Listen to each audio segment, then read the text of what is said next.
This is Romeo and Juliet by William Shakespeare. Act 5, Scene 1. Mantua, a street. Enter Romeo. Romeo. If I may trust the flattering eye of sleep, my dreams presage some joyful news at hand. My bosom's lord sits lightly in his throne, and all this day an unaccustomed spirit lifts me above the ground with cheerful thoughts. I dreamt my lady came and found me dead. Strange dream that gives a dead man leave to think, and breathed such life with kisses in my lips that I revived and was an emperor. Ah me, how sweet is love itself possessed, when but love's shadows are so rich in joy. Enter Balthazar. News from Verona. How now, Balthazar? Dost thou not bring me letters from the friar? How doth my lady? Is my father well? How fares my Juliet? That I ask again, for nothing can be ill if she be well. Balthazar. Then she is well, and nothing can be ill. Her body sleeps in Capel's monument, and her immortal part with angels lives. I saw her laid low in her kindred's vault, and presently took post to tell it you. Oh, pardon me for bringing these ill news, since you did leave it for my office, sir. Romeo. Is it even so? Then I defy you, stars. Thou knowest my lodging.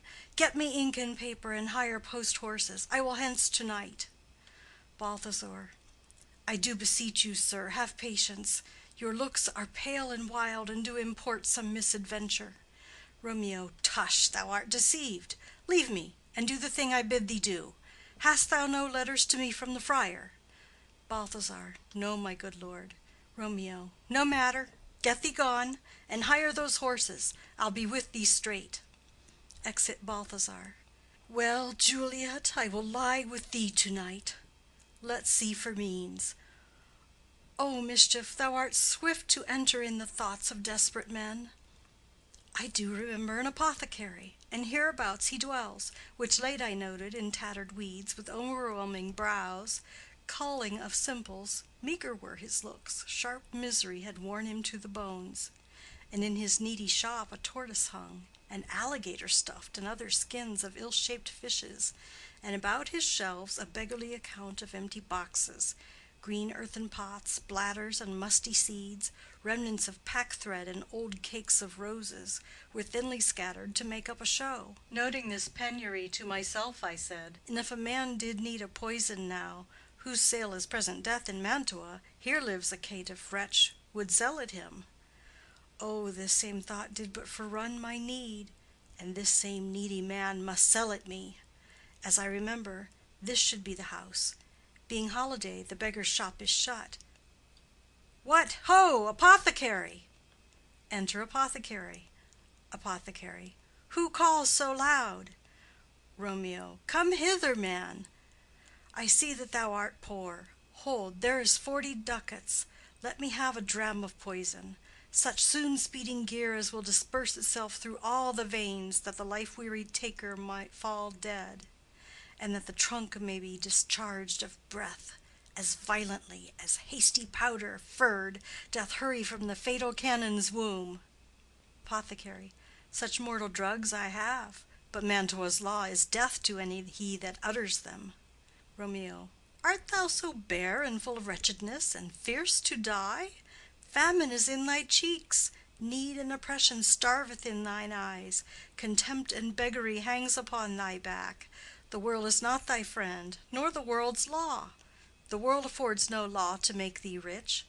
Then be not poor, but break it, and take this.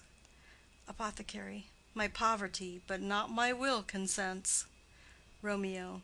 I pay thy poverty, and not thy will. Apothecary.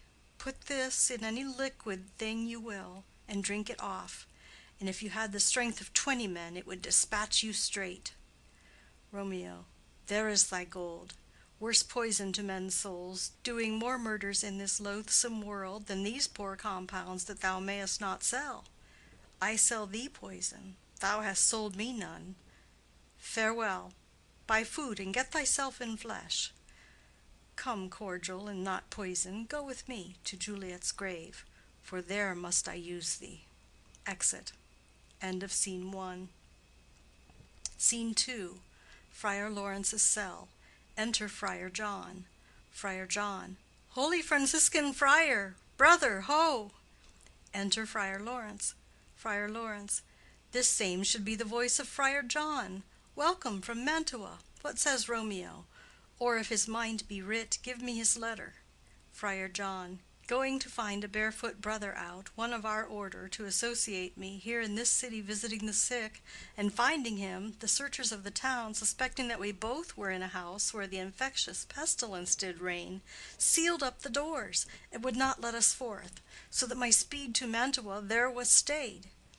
Friar Lawrence. Who bare my letter then to Romeo? Friar John. I could not send it. Here it is again. Nor get a messenger to bring it thee, so fearful were they of infection. Friar Lawrence. Oh, unhappy fortune! By my brotherhood, the letter was not nice, but full of charge of dear import, and the neglecting it may do much danger. Friar John, go hence. Get me an iron crow, and bring it straight unto my cell. Friar John. Brother, I'll go and bring it thee. Exit. Friar Lawrence. Now must I to the monument alone. Within this 3 hours will fair Juliet wake. She will beshrew me much that Romeo hath no notice of these accidents. But I will write again to Mantua, and keep her at my cell till Romeo come. Poor living corse, closed in a dead man's tomb. Exit. End of Scene 2. Scene 3. A churchyard. In it a monument belonging to the Capulets. Enter Paris and his page bearing flowers and a torch. Paris. Give me thy torch, boy, hence and stand aloof. Yet put it out, for I would not be seen. Under yon yew tree lay thee all along, holding thine ear close to the hollow ground, so shall no foot upon the churchyard tread, being loose, unfirm with digging up of graves, but thou shalt hear it. Whistle then to me, as signal that thou hearest something approach. Give me those flowers. Do as I bid thee. Go. Page. Aside. I am almost afraid to stand alone here in the churchyard. Yet I will adventure. Retires. Paris. Sweet flower, with flowers thy bridal bed I strew. O woe! Thy canopy is dust and stones, which with sweet water nightly I will dew. Or, wanting that, with tears distilled by moans, the obsequies that I for thee will keep, nightly shall be to strew thy grave and weep. The page whistles. The boy gives warning something doth approach. What cursed foot wanders this way to-night, to cross my obsequies and true love's right? What? With a torch? Muffle me, night, awhile. Retires. Enter Romeo and Balthazar with a torch, mattock, etc. Romeo. Give me that mattock and the wrenching iron. Hold, take this letter. Early in the morning see thou deliver it to my lord and father. Give me the light. Upon thy life I charge thee, whate'er thou hearest or seest, stand all aloof and do not interrupt me in my course. Why I descend into this bed of death is partly to behold my lady's face, but chiefly to take thence from her dead finger a precious ring, a ring that I must use in dear employment. Therefore hence be gone. But if thou, jealous, dost return to pry in what I further shall intend to do, by heaven I will tear thee joint by joint, and strew this hungry churchyard with thy limbs. The time and my intents are savage wild, more fierce and more inexorable far than empty tigers or the roaring sea. Balthazar. I will be gone, sir, and not trouble you. Romeo. So shalt thou show me friendship. Take thou that, live and be prosperous, and farewell, good fellow. Balthazar. For all this same, I'll hide me hereabout. His looks I fear, and his intents I doubt. Retires. Romeo. Thou detestable maw, thou womb of death, gorged with the dearest morsel of the earth, thus I enforce thy rotten jaws to open, breaking open the door of the monument. And in despite I'll cram thee with more food. Paris. This is that banished haughty Montague that murdered my love's cousin, with which grief it is supposed the fair creature died, and here is come to do some villainous shame to the dead bodies. I will apprehend him. Advances. Stop thy unhallowed toil, vile Montague. Can vengeance be pursued further than death? Condemned villain, I do apprehend thee. Obey and go with me, for thou must die. Romeo. I must indeed, and therefore came I hither. Good gentle youth, tempt not a desperate man. Fly hence and leave me. Think upon these gone, let them affright thee. I beseech thee, youth, put not another sin upon my head by urging me to fury. Oh, be gone! By heaven I love thee better than myself, for I come hither armed against myself. Stay not, be gone. Live, and hereafter say, a madman's mercy bid thee run away. Paris. I do defy thy conjurations, and apprehend thee for a felon here. Romeo. Wilt thou provoke me? Then have at thee, boy. They fight. Page. O Lord, they fight. I will go call the watch. Exit. Paris. Oh, I am slain. Falls. If thou be merciful, open the tomb. Lay me with Juliet. He dies. Romeo. In faith I will. Let me peruse this face. Mercutio's kinsman, noble County Paris. What said my man when my betossed soul did not attend him as we rode? I think he told me Paris should have married Juliet. Said he not so? Or did I dream it so? Or am I mad, hearing him talk of Juliet, to think it was so? Oh, give me thy hand, one writ with me in sour misfortune's book. I'll bury thee in a triumphant grave. A grave? Oh no, a lanthorn, a slaughtered youth, for here lies Juliet, and her beauty makes this vault a feasting presence full of light. Death, lie thou there, by a dead man interred, laying Paris in the monument. How oft, when men are at the point of death, have they been merry, which their keepers call a lightning before death. Oh, how may I call this a lightning? O my love, my wife! Death that hath sucked the honey of thy breath hath no power yet upon thy beauty. Thou art not conquered. Beauty's ensign yet is crimson in thy lips and in thy cheeks, and death's pale flag is not advanced there. Tybalt, liest thou there in thy bloody sheet?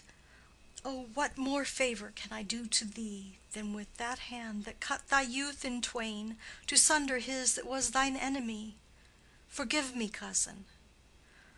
Ah, dear Juliet, why art thou yet so fair? Shall I believe that unsubstantial death is amorous, and that the lean abhorred monster keeps thee here in dark to be his paramour? For fear of that, I still will stay with thee, and never from this palace of dim night depart again. Here, here will I remain with worms that are thy chambermaids. Oh, here will I set up my everlasting rest, and shake the yoke of inauspicious stars from this world-wearied flesh. Eyes, look your last. Arms, take your last embrace. And lips, O you the doors of breath, seal with a righteous kiss a dateless bargain to engrossing death. Come, bitter conduct, come, unsavory guide, thou desperate pilot, now at once run on the dashing rocks thy sea-sick weary bark. Here's to my love. He drinks. O true apothecary, thy drugs are quick. Thus, with a kiss, I die. He dies. Enter at the other end of the churchyard Friar Lawrence with a lantern, crow, and spade. Friar. Saint Francis be my speed! How oft to-night have my old feet stumbled at graves! Who's there? Who is it that consorts so late the dead? Balthazar. Here's one, a friend, and one that knows you well. Friar. Bliss be upon you. Tell me, good my friend, what torch is yond that vainly lends his light to grubs and eyeless skulls? As I discern, it burneth in the capel's monument. Balthazar. It doth so, holy sir. There's my master, one that you love. Friar. Who is it? Balthazar. Romeo. Friar. How long hath he been there? Balthazar. Full half an hour. Friar. Go with me to the vault. Balthazar. I dare not, sir. My master knows not but I am gone hence, and fearfully did menace me with death if I did stay to look on his intents. Friar. Stay then, I'll go alone. Fear comes upon me. Oh, much I fear some ill unlucky thing. Balthazar. As I did sleep under this yew tree here, I dreamt my master and another fought, and that my master slew him. Friar. Romeo. Advances. Alack, alack, what blood is this which stains the stony entrance of this sepulchre? What means these masterless and gory swords to lie discolored by this place of peace? Enters the monument. Romeo! O pale! Who else? What? Paris too, and steeped in blood. Ah, what an unkind hour is guilty of this lamentable chance! The lady stirs. Juliet wakes and stirs. Juliet. O comfortable friar, where is my lord? I do remember well where I should be, and there I am. Where is my Romeo? Noise within. Friar. I hear some noise. Lady, come from that nest of death, contagion, and unnatural sleep. A greater power than we can contradict hath thwarted our intents. Come, come away. Thy husband in thy bosom there lies dead, and Paris too. Come, I'll dispose of thee among a sisterhood of holy nuns. Stay not to question, for the watch is coming. Come, go, good Juliet. Noises within. I dare no longer stay. Juliet. Go, get thee hence, for I will not away. Exit Friar Lawrence. What's here? A cup, closed in my true love's hand. Poison, I see, hath been his timeless end. O churl, drink all, and left no friendly drop to help me after. I will kiss thy lips. Haply some poison yet doth hang on them, to make me die with a restorative. Kisses him. Thy lips are warm. First watch within. Lead, boy, which way? Juliet. Yea, noise? Then I'll be brief. O happy dagger, snatching Romeo's dagger, this is thy sheath. Stabs herself. There rest, and let me die. Falls on Romeo's body and dies.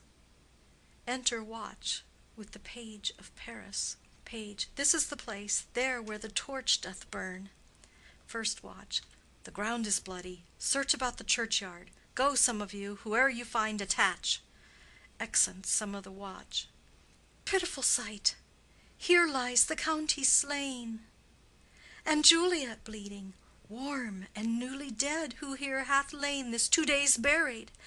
Go tell the prince, run to the Capulets, raise up the Montagues, some others search. Exit others of the watch. We see the ground whereon these woes do lie, but the true ground of all these piteous woes we cannot without circumstance descry. Re-enter some of the watch with Balthazar. Second watch. Here's Romeo's man. We found him in the churchyard.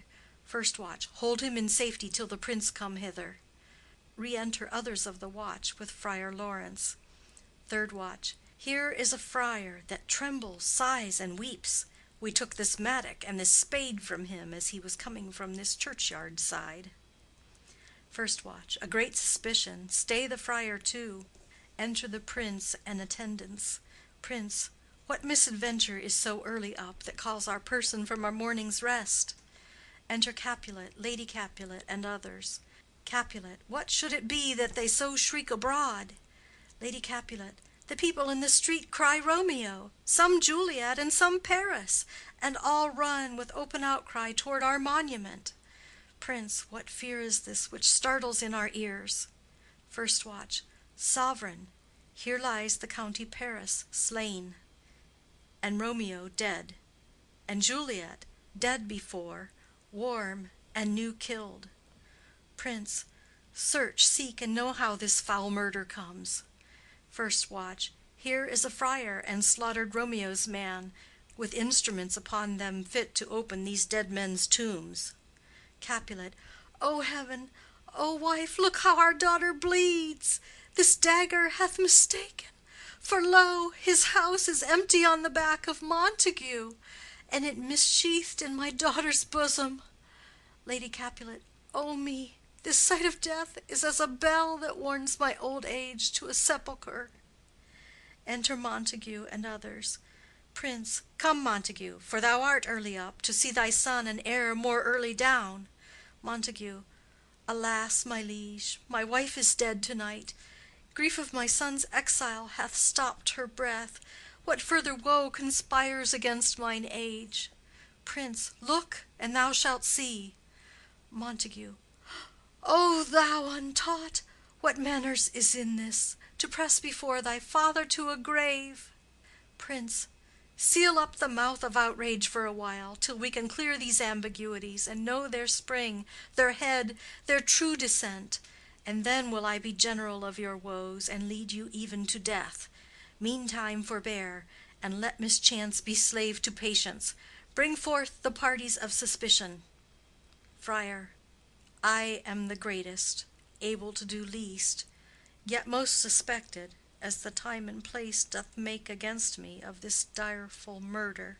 And here I stand, both to impeach and purge myself condemned and myself excused. Prince, then say at once what thou dost know in this. Friar.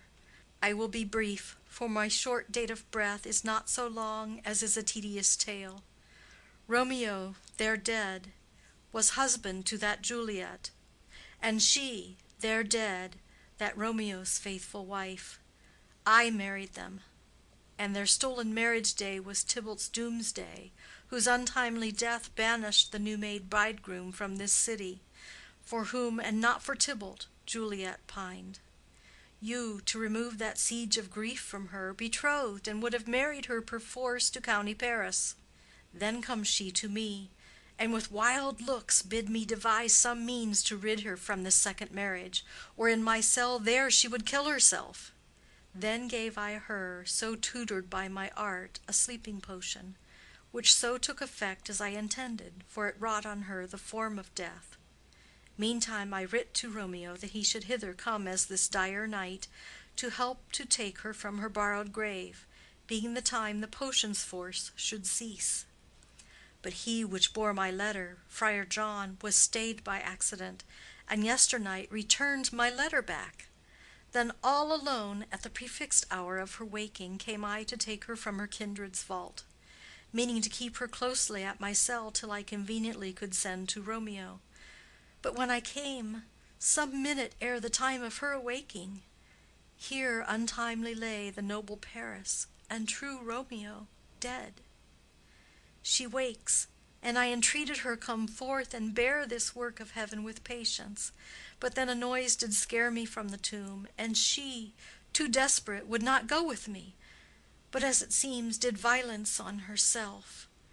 All this I know, and to the marriage her nurse is privy.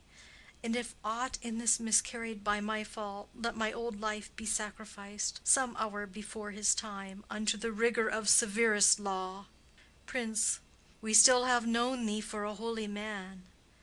Where's Romeo's man? What can he say in this? Balthazar. I brought my master news of Juliet's death, and then in post he came from Mantua to this same place, to this same monument. This letter he early bid me give his father, and threatened me with death, going in the vault, if I departed not and left him there. Prince, give me the letter. I will look on it. Where is the county's page that raised the watch? Sirrah, what made your master in this place? Boy.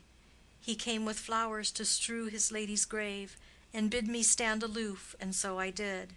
Anon comes one with light to ope the tomb, and by my master drew on him, and then I ran away to call the watch. Prince. This letter doth make good the friar's words, their course of love, the tidings of her death, and here he writes that he did buy a poison of a poor apothecary, and therewithal came to this vault to die, and lie with Juliet. Where be these enemies? Capulet! Montague! See what a scourge is laid upon your hate, that heaven finds means to kill your joys with love! And I, for winking at your discords too, have lost a brace of kinsmen. All are punished. Capulet. O brother Montague, give me thy hand. This is my daughter's jointure, for no more can I demand. Montague. But I can give thee more, for I will raise her statue in pure gold, that while Verona by that name is known, there shall no figure at such rate be set as that of true and faithful Juliet. Capulet. As rich shall Romeo's by his ladies lie, poor sacrifices of our enmity. Prince. A glooming peace this morning with it brings. The sun for sorrow will not show his head. Go hence to have more talk of these sad things. Some shall be pardoned, and some punished. For never was a story of more woe than this of Juliet and her Romeo. Exit. End of Act 5. End of Romeo and Juliet. Recorded by Becky Crackle, Canal Winchester, Ohio, 2006.